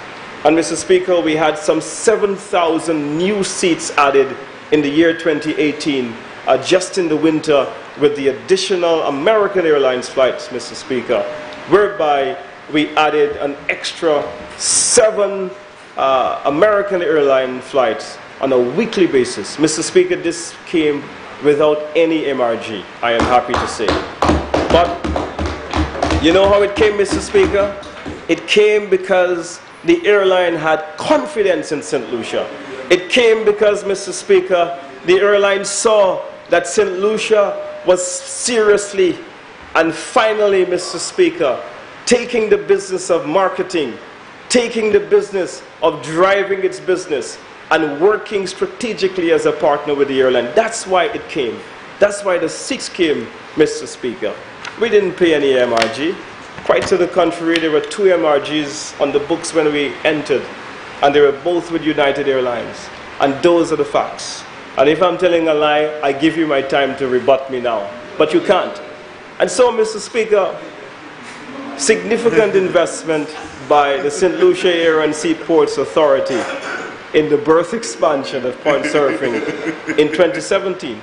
This expansion, Mr. Speaker, allowed larger vessels to call into Port Castries, Mr. Speaker, such as Royal Caribbean Anthem of the Seas and Freedom of the Seas, each having a capacity of over 4,000 passengers. Mr. Speaker, I heard nonsensical comments from the member for Castries South sometime in the media saying that the cruise calls had declined. And one of my constituents saw his nonsense comment and said to me, what does Hilaire want? Does he want to see 5,000 canoes and less people? Well, Mr. Speaker, I say that to him today. He wants to see 5,000 canoes and less people. Mr. Speaker, the numbers are increasing even though the calls have declined, because the simple explanation that every layman on the street can fathom is that the ships are coming with more people, it's bigger, and so therefore St. Lucia must prepare itself, Mr. Speaker. And that's why, Mr. Speaker, that I have to commend the Minister of Ports and Infrastructure for having the foresight and having had a great execution of the expansion of berth number 1 at Point Seraphin. That is how we do things here. So, well done. It was done in quick time. It was done with no cost overruns, Mr. Speaker. And it was done, Mr. Speaker, within budget. And we did it, Mr. Speaker, even though we interrupted that year, the cruise industry grew by 13.6%. Further, Mr. Speaker, further, Mr. Speaker, further, Mr. Speaker, further, Mr. Speaker, it was done without any cost overrun. Mr. Speaker, in 2019, the island won its 10th award for the Caribbean leading honeymoon destination at the 26th World Travel Awards in Jamaica on January 28 of 2019, having also been the recipient of this award in previous years. Mr. Speaker, we also in the same year won the title and the prize as the romance capital of the world when the same World Travel Awards declared St. Lucia as the leading honeymoon destination in the world, Mr. Speaker. In order, Mr. Speaker, to maintain this trajectory, the government has continued investing and providing the appropriate policy environment for businesses, both small and large, to participate in the tourism sector. Mr. Speaker, we often hear of concessions for large hotels. However, I wish to take this opportunity to speak to incentives offered to small businesses. In 2018, government provided incentives in the form of 70% waiver of import duty and excise tax to car rental companies. Mr. Speaker, I am pleased to report that 11 companies took advantage of this, replacing aging vehicles and adding to the stock of available car rentals. There were 130 new vehicles purchased, Mr. Speaker, and the estimated value of the duties exempted was approximately $1.73 million. The accommodation sector also benefited from tax incentives to undertake necessary upgrades and refurbishments to their property. Duty-free concessions, Mr. Speaker, were granted to 26 companies representing small properties, and the estimated value was approximately $200,798. Mr. Speaker, the government also provided incentives to businesses operating within the non-accommodation sector, in which 12 companies obtained duty-free concessions valued at $466,742. Approximately 9 operators within the water-based sector also benefited from duty-free exemptions, which was valued at approximately $227,302. Mr. Speaker, so again, what we are, Mr. Speaker, is a government that supports local entrepreneurship, that supports small businesses, Mr. Speaker. Mr. Speaker, I am happy to tell you that none of these concessions were given to any hotel to buy a boat, Mr. Speaker. None. None of these concessions to the water-based sector. They were all independent, small, St. Lucian businesses, Mr. Speaker, that we have given these concessions to ensure that we reserve this aspect of the business for local St. Lucians, for them to participate in the business. But Mr. Speaker, there was a time when the government gave concessions, Mr. Speaker, for hotels to buy their own boat, and they bury their heads today in their cell phones, because the truth hurts, Mr. Speaker. And this is why, Mr. Speaker, I'm standing here proudly and saying to you that we will ensure that we do more to train and beef up that sector. Mr. Speaker, as we improve the linkages, duty-free concessions were also granted to 24 companies representing large properties, and the estimated value was approximately $16,852,149. Mr. Speaker, in 2018, the ministry also provided training to 100 vendors from the Castries market to further their understanding of the business of tourism.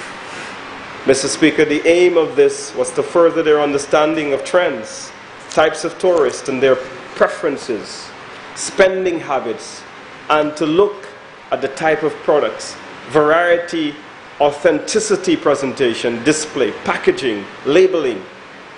Training was also given to help bridge cultural divides so that vendors can provide better customer service.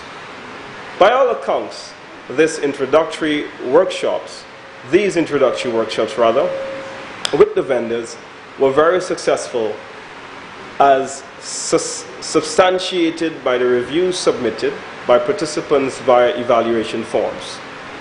Therefore, during the fiscal year 2019-2020, the ministry has allocated an additional $100,000 to undertake further interventions with the vendors in the Castries market. Notwithstanding, Mr. Speaker, the great news on the performance of the sector, there have emerged some areas of concern. You will note, Mr. Speaker, that arrivals from the French market account for 41% of all arrivals from the island's third largest market, the Caribbean. The data, however, indicate that a 4.9% decline in arrivals from Martinique. It is therefore important that we proactively arrest this trend, as visitors from Martinique are important to small businesses providing accommodation, restaurants, shopping, and entertainment. In response to this, from a marketing perspective, the St. Lucia Tourism Authority has launched Caribcation in the summer of 2018 as a platform for the Caribbean travelers and have embarked on specific targeted interventions in Martinique. However, Mr. Speaker, there needs to be improvements in reception and facilitation of travelers from the French Caribbean islands. The government has commenced discussions with the government of Martinique on pre-clearance facilities in order to reduce passenger delays. Mr. Speaker, additionally, under the OECS Tourism Competitive Project, the Ministry has over the past year collaborated with key border management agencies, including the Immigration and Customs Departments and SLASPA, to determine requirements to improve conditions at the ferry terminal and ultimately enhance the ferry passenger experience. In this regard, Mr. Speaker, the Ministry is currently in the process of procuring a baggage scan, baggage carousel, or conveyor systems and computers to enhance customs clearance practices and improve the overall experience of the terminal. Mr. Speaker, I understand that the St. Lucia Air and Seaports Authority is also undertaking investments to enhance the appearance and comfort of both departing and arriving passengers who utilize the ferry terminal. The Tourism Competitive Project also focuses on the enhancement and beautification of strategic sites and attraction in the downtown Castries area. As the cruise tourism market continues to expand, the government has identified the Castries City tourism product as a priority for St. Lucia, with targeted investment sites and activities. This investment will not only make downtown Castries more pleasant and attractive, but is also expected to provide revenue opportunities for small businesses to offer services to locals and tourists alike. Therefore, Mr. Speaker, as part of this project, the Ministry has started to implement several investment initiatives to revitalize downtown Castries. These initiatives include the pedestrianization of the William Peter Boulevard, the upgrading of sidewalks, works for the improvement of the experience walking through downtown Castries and the boulevard, Mr. Speaker, as areas, the upgrading of the Castries Central Market and surrounding areas, and a facade improvement, Mr. Speaker, for the entire area for small businesses.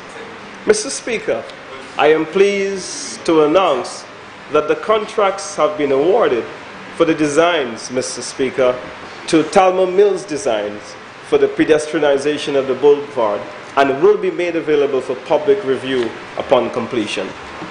Mr. Speaker, with respect to the improvement of the sidewalk, a contract will be formally awarded shortly, and work is expected to commence within the next 3 weeks in order to prepare the designs to improve the sidewalks in Castries. Mr. Speaker, works to upgrade the sidewalks should commence during the third quarter of 2019-2020 fiscal year. Additionally, Mr. Speaker, under this project, the Ministry of Tourism is working with the Ministry of Infrastructure to improve the traffic flow in downtown Castries. As with the sidewalk improvement, it is in the process of engaging a firm to undertake feasibility study of priority measures and to prepare detailed designs for improvement of urban mobility and accessibility in the downtown Castries area.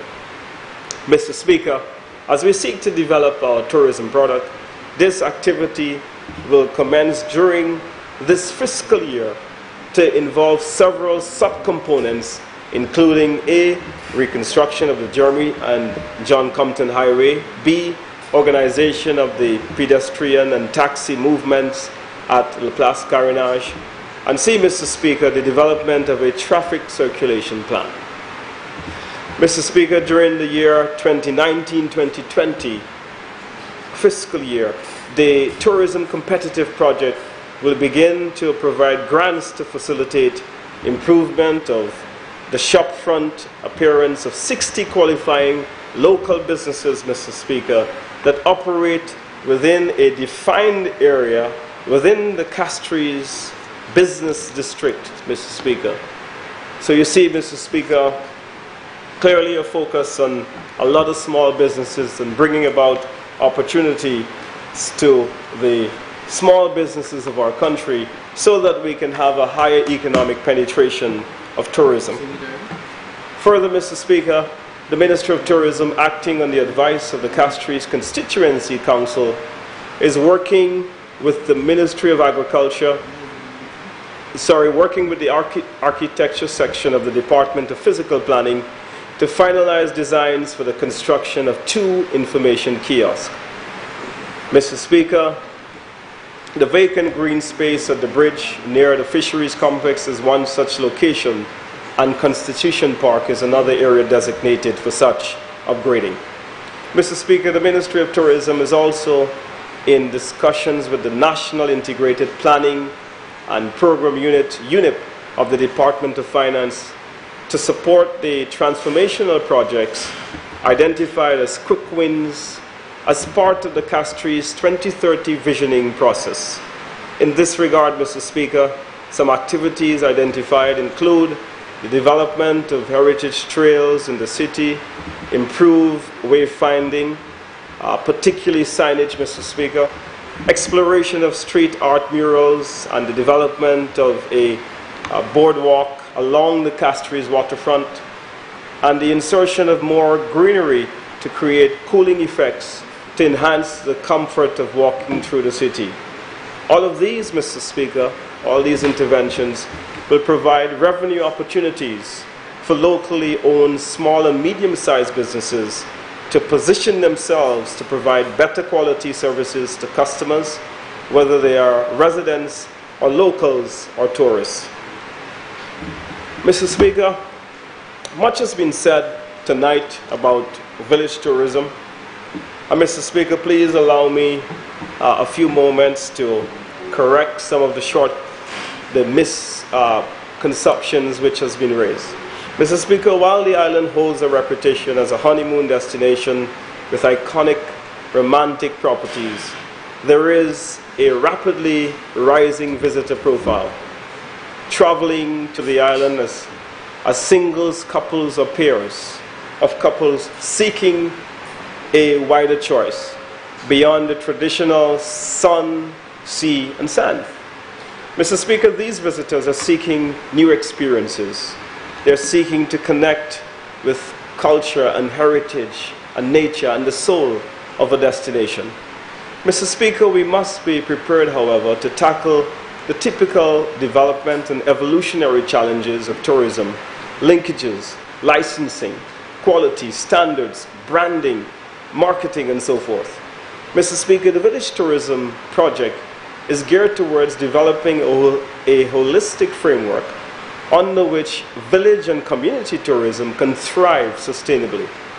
In order to attract more visitors to the communities during 2018 to 2019 fiscal year, the Ministry of Tourism, utilizing a grant from the Caribbean Development Fund, has developed concept plans of 3 pilot communities, Groselet, Ancillary, Soufrière, which were chosen as strategic locations from which to start.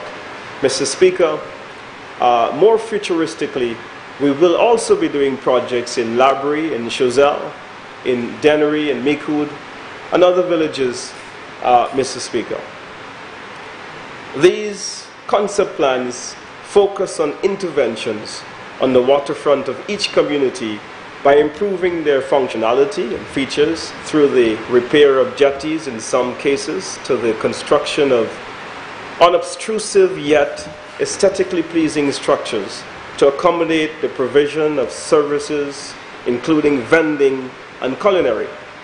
Mr. Speaker, these initiatives will create spaces and opportunities for new businesses to grow within these communities where, Mr. Speaker, we will see again a higher and stronger economic penetration from the tourism sector.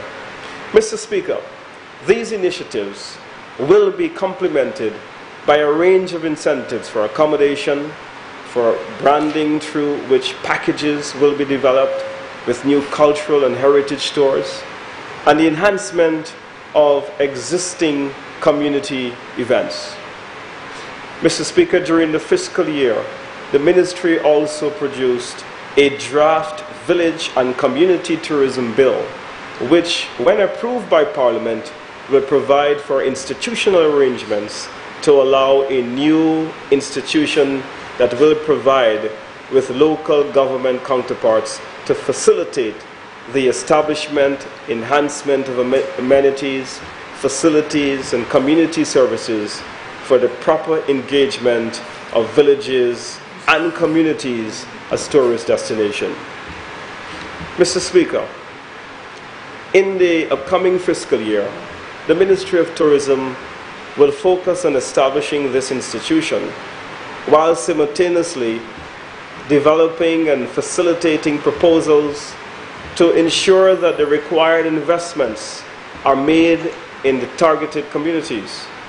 This project will drive change in the tourism sector by utilizing small village community-based accommodation linked with a range of complementary leisure experiences, a new product for which there is no competition in the Caribbean will be created. Mr. Speaker, during the year 2018-2019, we will also be doing a number of upgrades to the Government Information Service, the other aspect to my portfolio. Mr. Speaker, during this time, we will continue to upgrade the equipment at the Government Information Services, while, Mr. Speaker, revamping the programming as we seek to improve, Mr. Speaker, the dissemination of government information and enlighten our society better with government programming.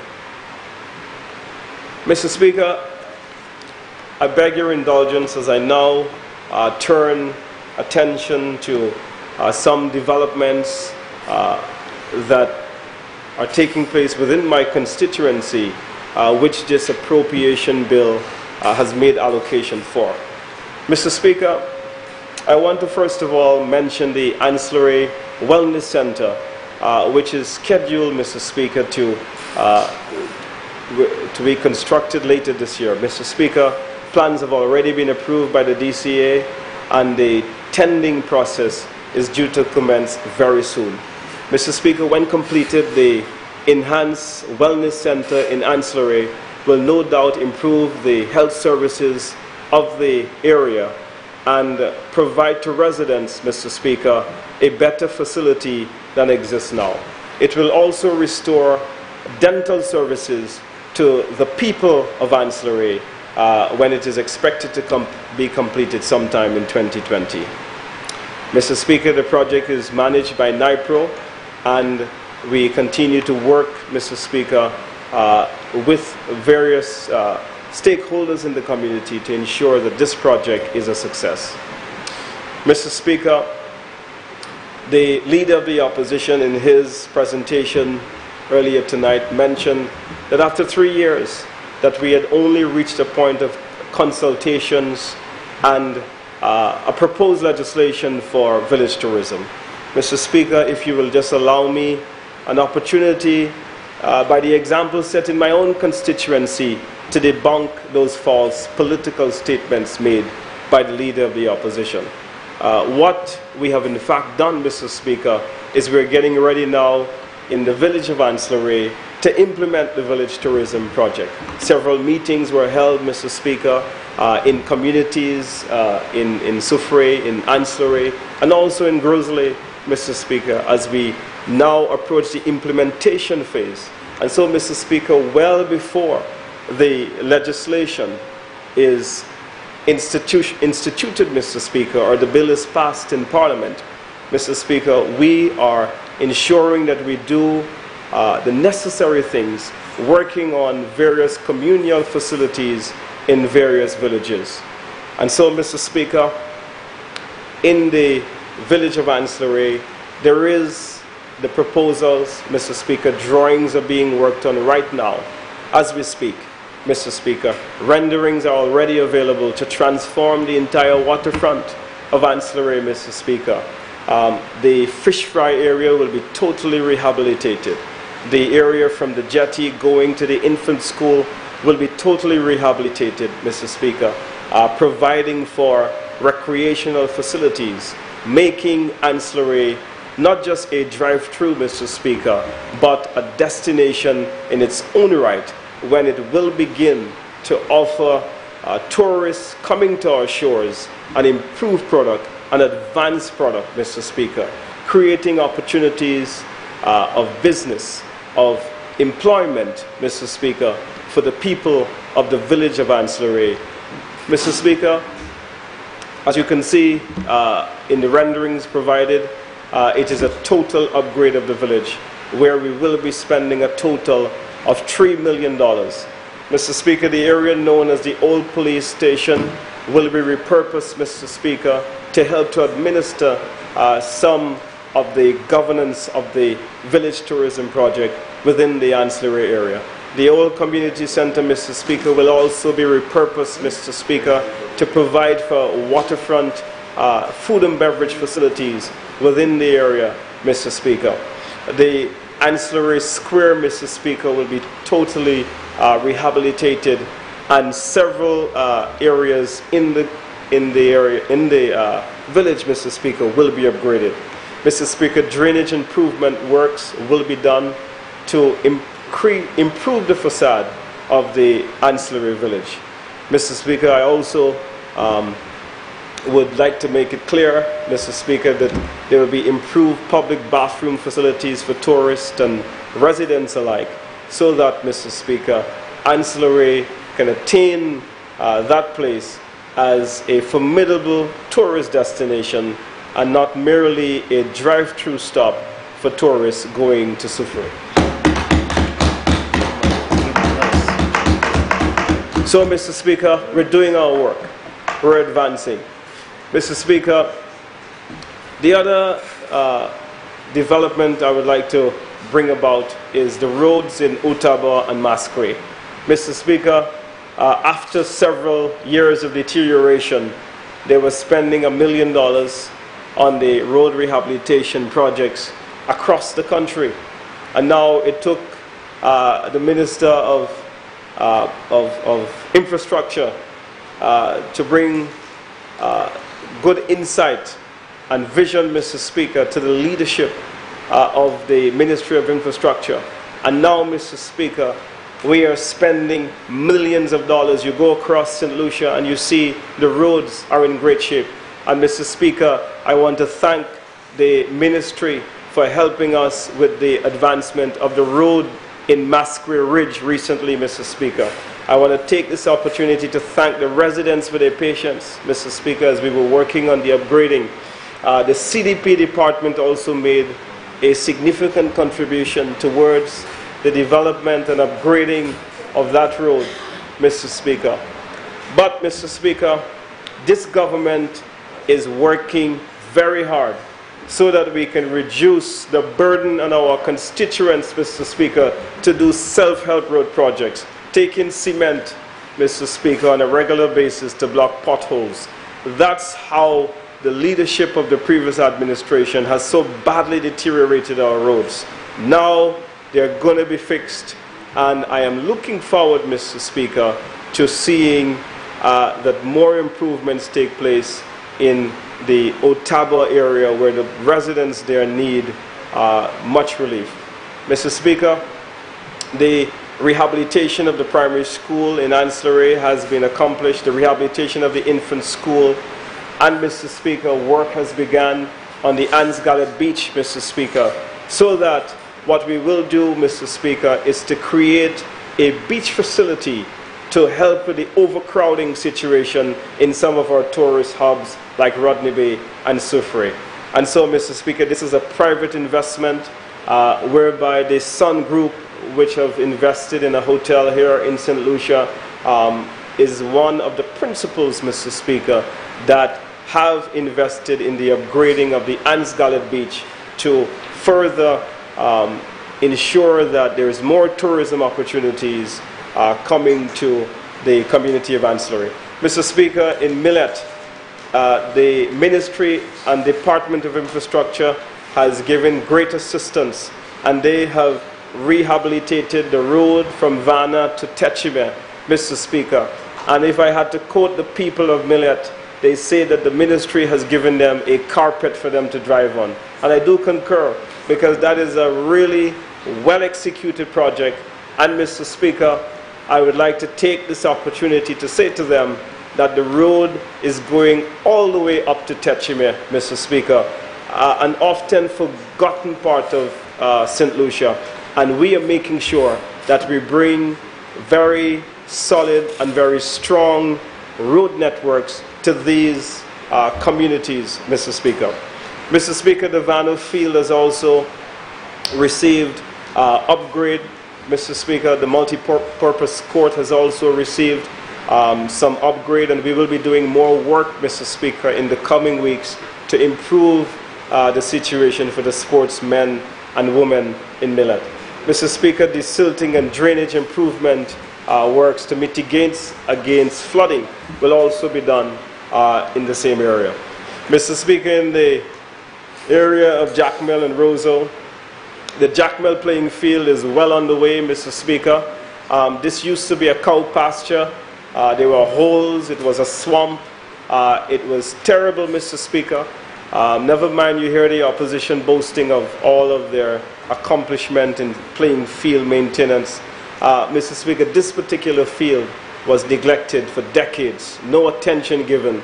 And so, Mr. Speaker, I'm very happy that despite, Mr. Speaker, Jackmel producing national footballers, despite the Roseau Valley, Mr. Speaker, producing national cricketers like Johnson Charles, Mr. Speaker, this facility was left, Mr. Speaker, neglected. And we came in and we said that we had to do something to improve the plight of the sportsmen and women in that part of the constituency, and we are giving them, Mr. Speaker, nothing short of a mini stadium in the area.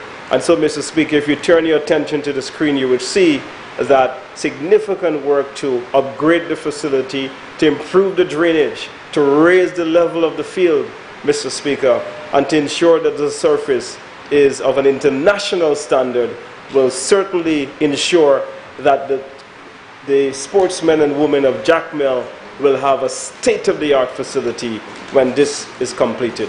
Mr. Speaker, the continuation of the rehabilitation of the Blackstone Road will also be done, Mr. Speaker, has been itemized in the budget by the Ministry of Infrastructure.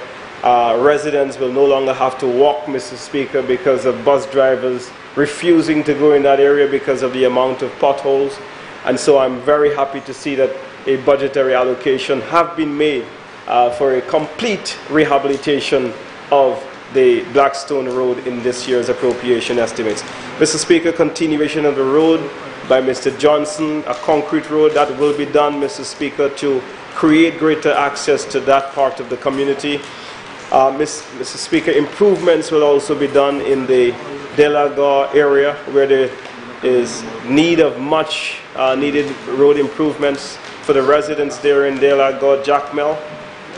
Mr. Speaker, we will also continue with the road we began in Munda, Mr. Speaker, a flood-prone area where residents often needed two shoes, one to get through the mud and one to get to town. But Mr. Speaker, with our intervention, that is no longer required. The people of Munda now have a better road access. They have better drainage and less flooding. Mr. Speaker, the improvement to a new laundry facility at Roseau, Mr. Speaker, a low-lying area on the highway, have also been accomplished in the last financial year. And Mr. Speaker, St. Lucia Distillers has commenced, Mr. Speaker, work on its touristic project, where it is building the best rum experience in the Caribbean, Mr. Speaker, where they are spending, Mr. Speaker, to the tune of about 40 million. And this project, Mr. Speaker, constitutes a rum museum. Mr. Speaker, they have already started doing a lot of the road works to create better access, Mr. Speaker. And Mr. Speaker, this project is going to take some 2 years to be completed, but when completed, it will generate significant employment to the young people of Roseau and will no doubt add to the tourism product of St. Lucia, and it will be the best rum experience in the Caribbean. Mr. Speaker, the Jack Mill Early Childhood Center has been closed for some time, and that is because, Mr. Speaker, of a building that is inoperable. Mr. Speaker, so far we have been able to garner some funds from the Caribbean Development Bank, and Mr. Speaker, to the tune of $1.2 million, a new facility will be constructed. We have now hired a consultant to go ahead and do the drawings, and once, Mr. Speaker, it is processed, that project hopefully will commence construction at the end of the year. Mr. Speaker, we also have good news for canneries. We have been able to secure, Mr. Speaker, private donations for a basketball court in Anse-la-Vadie, Mr. Speaker. Road improvements for the Anse-la-Vadie community is also planned for this financial year.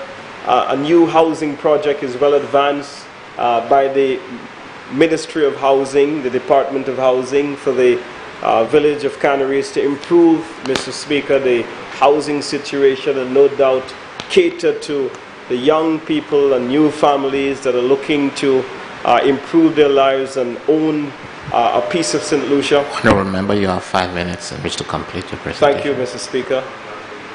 Mr. Speaker, the demolition and the rehabilitation of the old Canneries Market, Mr. Speaker, is also planned for this financial year.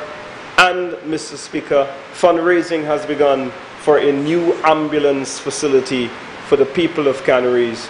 And this, Mr. Speaker, is due to the fact that the ambulance facility is inoperable and it was down for several years. And so, Mr. Speaker, what we're doing is working with the private sector, working with the UK Association, and no doubt looking to replace an ambulance facility for the people of Canneries to improve the health services. Mr. Speaker, a little later this year we will be opening the Canneries Field, which has just been completed. It's a project that we took over from the previous administration.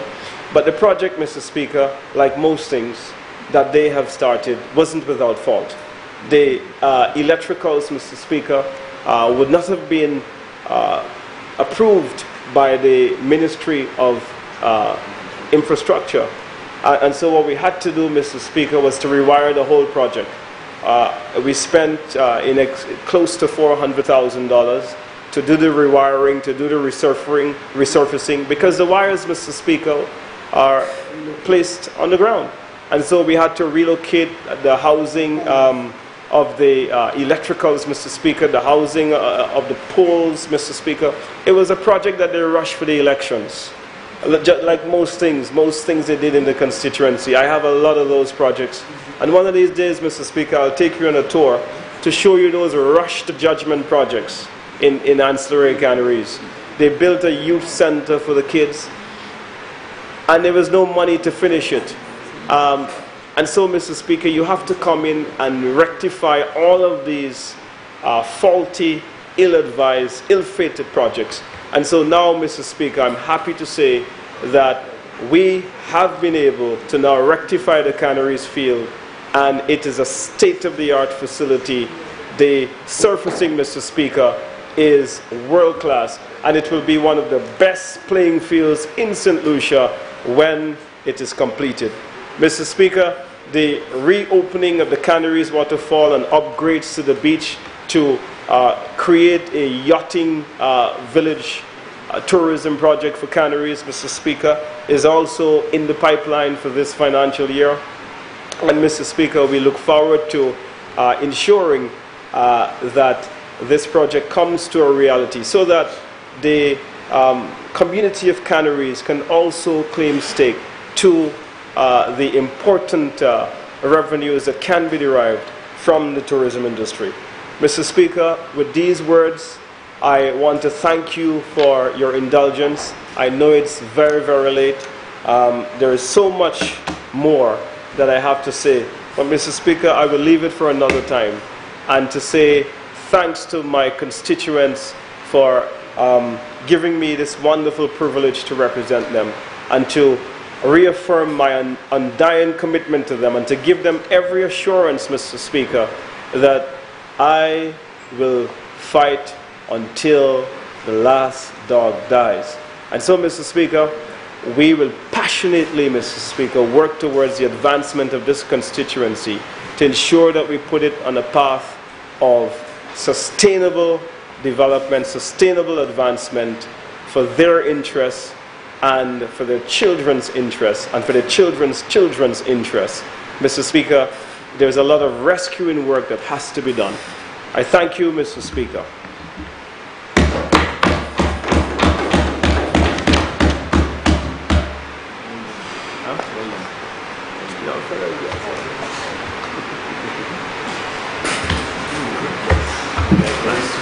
Honorable Prime Minister.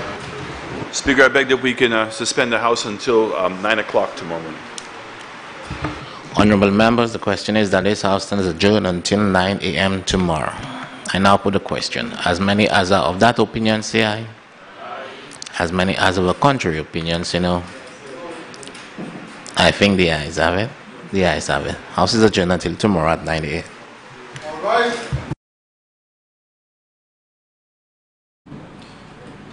Well, ladies and gentlemen, you've just seen the adjournments of the sitting as the members of Parliament have just ended day one on the debate on the appropriation bill and the budget presentation made yesterday by the Honorable Prime Minister and Minister for Finance, the Honorable Alan Chasney, the representative for Miko South. Well, in the earlier session today, as the debate got underway this afternoon, we had 3 speakers in the first session, and we had 2 this evening as the debate has concluded, and as you heard, they vote approving for a 9 o'clock start tomorrow morning, and it gives every indication that it's going to be a very long day in Parliament. We had the representative for Vieux-Fort North, the Honorable Moses Jean-Baptiste, where he got proceedings of this evening. And as expected, most of his presentation would have centered on the agricultural sector because it's an area in which a number of his persons in his constituency engage. It's a highly agricultural district and also known for its culture. And he spent a lot of time in agricultural matters, and also the fact that they have not really had access to the St. Jude Hospital, which is certainly one of the health institutions in which the members of his community really rely on. So those were the 2 main aspects of his presentation that really got his attention. And he was followed by the Honorable Dominic Fady, the representative for ancillary canneries, and he's also the Minister for Tourism, Information and Broadcasting.